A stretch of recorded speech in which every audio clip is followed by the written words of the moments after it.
Você tem um deste? Sou louca pelo meu. Na verdade, adoro todas as minhas coisas. Já se perguntou de onde vêm todas as coisas que compramos e para onde vão quando nos desfazemos delas? Não conseguia deixar de pensar nisso, por isso quis saber mais sobre o assunto. E os livros diziam que as coisas se deslocam ao longo de um sistema. Da extração, para a produção, para a distribuição, para o consumo e para o tratamento de lixo. Isso tudo se chama a economia de materiais. Bem, estudei um pouco mais. Eu passei 10 anos viajando pelo mundo, atrás de pistas de onde vêm as nossas coisas e para onde vão. E sabe o que eu descobri? Esta não é toda a história. Falta muita coisa nessa explicação. Em primeiro lugar, neste sistema parece que está tudo bem, sem problemas. Mas, na verdade, é um sistema em crise, porque trata-se de um sistema linear. E nós vivemos num planeta finito. E não se pode gerir um sistema linear num planeta finito, indefinidamente. Em todas as suas etapas, este sistema interage com o mundo real. A vida real não acontece numa página em branco. Interage com sociedades, culturas, economias, o ambiente. E durante as etapas, a vida vai se chocando contra seus limites. Limites que aqui não vemos porque o diagrama está incompleto. Então voltemos atrás para preencher alguns espaços e ver o que falta. Uma das coisas mais importantes em falta são as pessoas. Sim, pessoas. As pessoas vivem e trabalham em todas as etapas desse sistema, onde algumas são um pouco mais importantes que outras. Algumas têm maior poder de decisão. Quem são elas? Comecemos pelo governo. Meus amigos dizem que eu devia usar um tanque para simbolizar o governo. E isso é uma realidade em muitos países, e cada vez mais também no nosso. Afinal, mais de 50% dos nossos impostos vão para os militares. Mas vou usar uma pessoa para simbolizar o governo, porque acredito nos valores e na visão de que o governo deve ser das pessoas, pelas pessoas, para as pessoas. A função do governo é olhar por nós, cuidar de nós. Esse é o seu trabalho. Depois vem as corporações. O que leva as corporações a parecerem maiores que o governo é porque elas são maiores que o governo. Atualmente, entre as 100 maiores economias da Terra, 51 são corporações. À medida que as corporações foram crescendo, em tamanho e poder, assistimos a uma pequena mudança no governo, como se estivessem mais preocupados com o bem-estar deles do que com o nosso. Muito bem, então vejamos o que mais falta nessa imagem. Começaremos pela extração, que é uma palavra pomposa para exploração de recursos naturais, que por sua vez é uma palavra pomposa para destruir o planeta. A verdade é que cortamos as árvores, arrebentamos as montanhas para extrair os metais, consumimos toda a água e exterminamos os animais.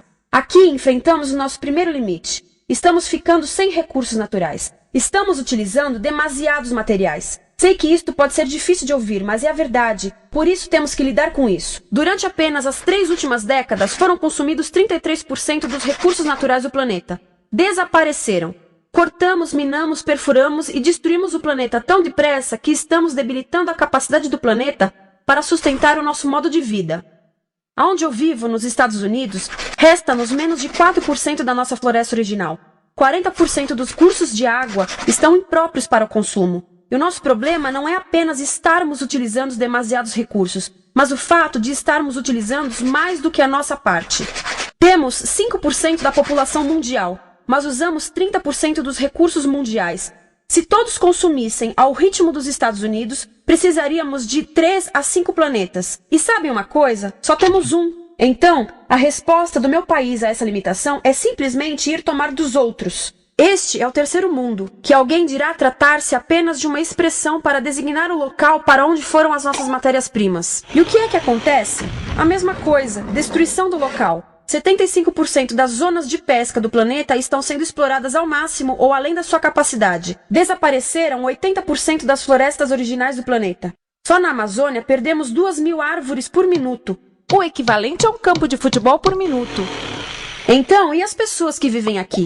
Bem, de acordo com esses sujeitos, eles não são donos desses recursos. Mesmo que vivam lá há gerações. Não são donos dos meios de produção, nem compram muitas coisas. Nesse sistema, quem não possui nem compra muitas coisas não tem valor. A seguir, as matérias-primas seguem para a produção, aonde utilizamos energia para misturar químicos tóxicos com recursos naturais para produzir produtos contaminados com tóxicos. Há atualmente no comércio mais de 100.000 químicos sintéticos. Apenas um punhado foi testado para avaliar o seu impacto na saúde, e nenhum foi testado em relação aos impactos sinérgicos na saúde, ou seja, a interação com todos os outros químicos aos quais estamos expostos diariamente. Por isso, desconhecemos o impacto total deles na saúde e no ambiente. Mas sabemos uma coisa: os tóxicos entram e saem. Enquanto continuarmos a introduzi-los nos nossos sistemas de produção industrial, continuaremos a inserir esses tóxicos nos produtos que levamos para nossas casas, trabalho e escolas, e claro, para nossos corpos. Como os BFRs, ou retardantes de incêndio à base de brometo, que tornam as coisas mais resistentes ao fogo, mas são super tóxicos. São neurotóxicos, ou seja, tóxicos para o cérebro. O que é que estamos fazendo usando esses químicos? Apesar disso, os usamos em nossos computadores, eletrodomésticos, sofás, colchões e até alguns travesseiros. Sim, pegamos nossos travesseiros, os revestimos com neurotoxinas, levamos para casa e dormimos por 8 horas com eles. Não sei, mas acho que num país com tanto potencial, poderíamos ter uma maneira melhor de evitar que as cabeças peguem fogo à noite. Sabia que essas toxinas vão se acumulando ao longo da cadeia alimentar e se concentram nos nossos corpos? Sabe qual é o alimento do topo da cadeia alimentar com o nível mais elevado de químicos tóxicos? O leite materno. Isto significa que os menores membros das nossas sociedades, os nossos bebês, recebem as maiores doses de químicos tóxicos das suas vidas a partir do leite das suas mães. Não acha que é uma incrível violação? A amamentação deveria ser o mais importante ato humano de nutrição. Deveria ser algo sagrado e seguro.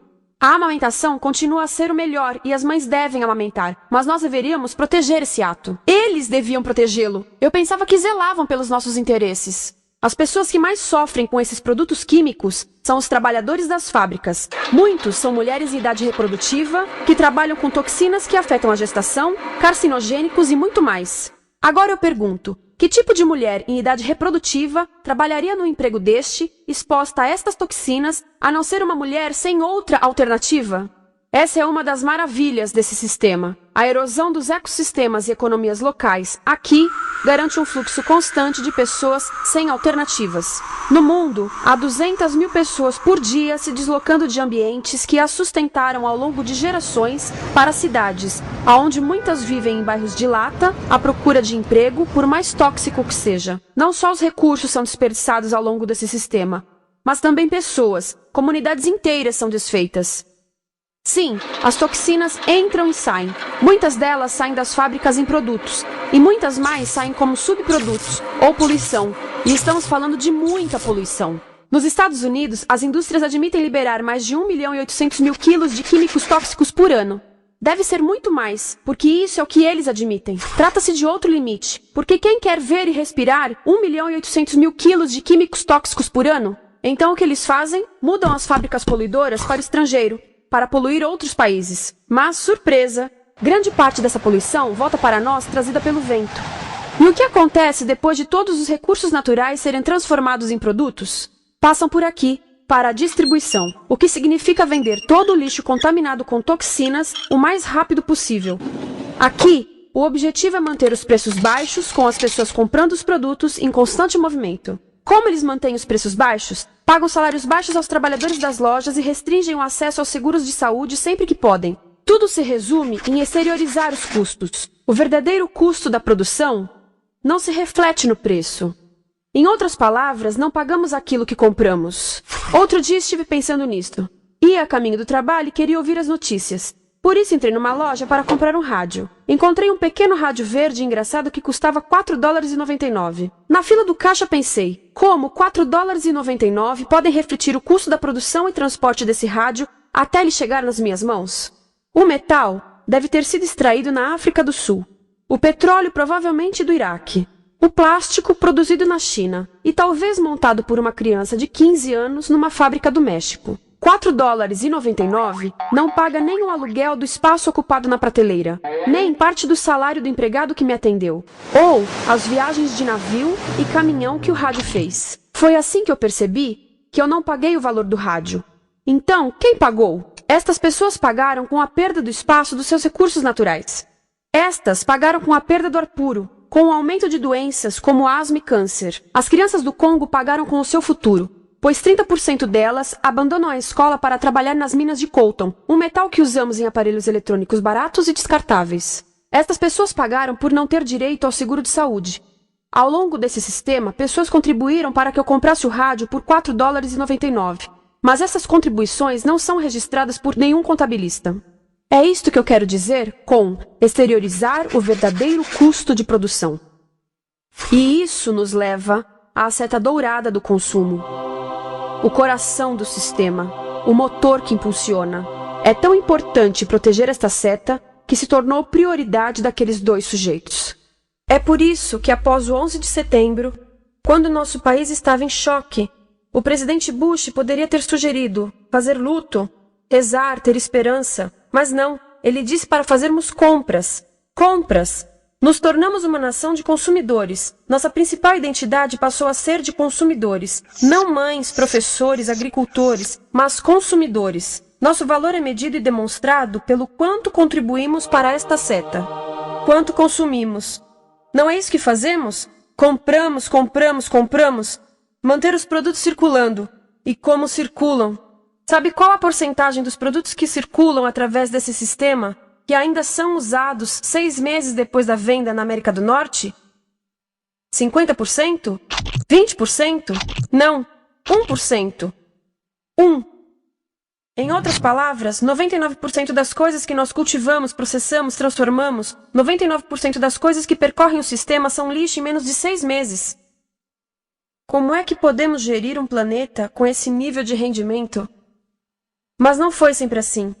Hoje, o consumidor médio americano consome o dobro que há 50 anos. Pergunte à sua avó. No tempo dela, a boa gestão, a engenhosidade e a poupança eram valorizados. Então, como é que isso aconteceu? Bem, não aconteceu simplesmente. Foi planejado. Pouco depois da Segunda Guerra Mundial, estes sujeitos estudavam a forma de impulsionar a economia. O analista de vendas Victor Lebow articulou a solução que se tornaria a norma de todo o sistema. Ele disse: a nossa enorme economia produtiva exige que façamos do consumo a nossa forma de vida, que tornemos a compra e uso de bens em rituais, que procuremos a nossa satisfação espiritual, a satisfação do nosso ego no consumo. Precisamos que as coisas sejam consumidas, destruídas, substituídas e descartadas a um ritmo cada vez maior. O conselheiro econômico do presidente Eisenhower disse: o principal objetivo da economia americana é produzir mais bens de consumo. Mais bens de consumo? O nosso principal objetivo? Não é providenciar cuidados médicos, ou educação, ou transportes seguros, ou sustentabilidade, ou justiça? Bens de consumo? Como é que eles nos fizeram adotar esse sistema de forma tão entusiástica? Bem, 2 das suas estratégias mais bem-sucedidas são a obsolescência planejada e a obsolescência perceptiva. A obsolescência planejada é uma outra forma de dizer criado para ir para o lixo. Eles fazem as coisas de modo que sejam inúteis tão rápido quanto possível para jogarmos fora e voltarmos a comprar. Isso é óbvio em sacolas ou copos de plástico, mas verifica-se isso em coisas maiores como esfregões, DVDs, máquinas fotográficas, churrasqueiras, quase tudo. Até computadores. Já reparou que quando compra um computador, a tecnologia muda tão rápido que em poucos anos se torna quase um impedimento para a comunicação? Fiquei curiosa e abri um desses computadores para ver o que tinha dentro.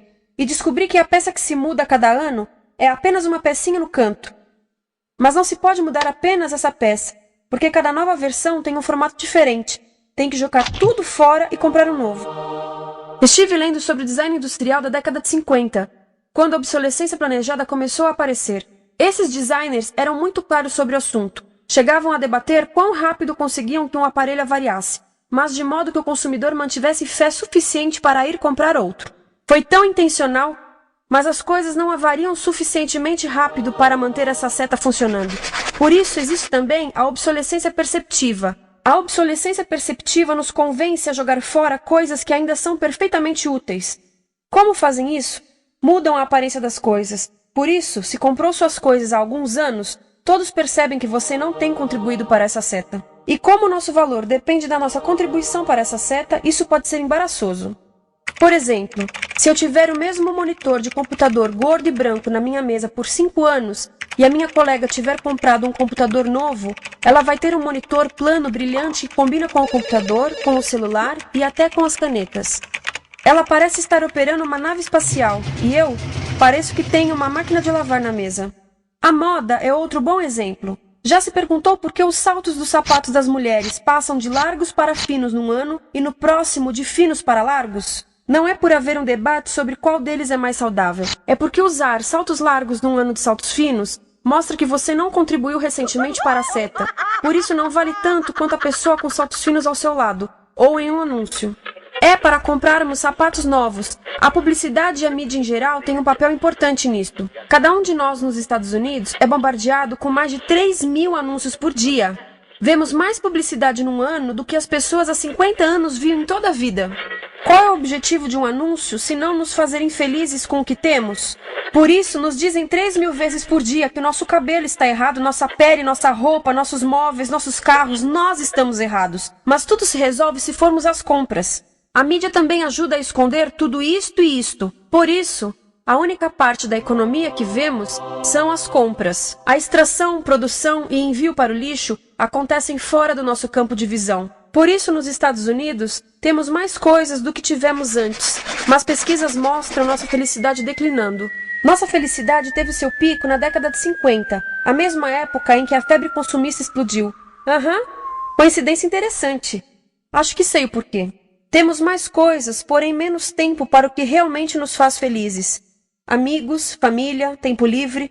Estamos trabalhando mais do que nunca. Analistas dizem que não temos tão pouco tempo livre desde a sociedade feudal. E sabem quais são as duas atividades que mais fazemos no pouco tempo livre que temos? Ver televisão e fazer compras. Nós, americanos, passamos 3 a 4 vezes mais tempo comprando do que os europeus. Assim, nessa situação ridícula, vamos trabalhar talvez em 2 empregos, e quando chegamos em casa exaustos e sentamos no sofá novo para ver televisão, os anúncios dizem que não prestamos, então vamos às compras para nos sentirmos melhor. Depois trabalhamos mais para pagar o que compramos e chegamos em casa mais cansados, vemos mais televisão que nos diz para fazermos compras outra vez. E estamos nesse ciclo de trabalhar, ver, comprar, e podíamos simplesmente parar. Então, no final, o que acontece a todas essas coisas que compramos? Nesse ritmo de consumo, não cabe tudo em casa, apesar do tamanho médio das casas ter duplicado nesse país desde os anos 70. Vai tudo pro lixo, e isso nos leva ao tratamento do lixo. Essa é a parte da economia de materiais que conhecemos melhor, porque nós temos de levar o lixo até a esquina. Cada americano produz 2 quilos de lixo por dia, o dobro do que fazíamos há 30 anos. Todo esse lixo ou é despejado num aterro, que é um grande buraco no chão, ou ainda pior, primeiro é incinerado e depois despejado no aterro.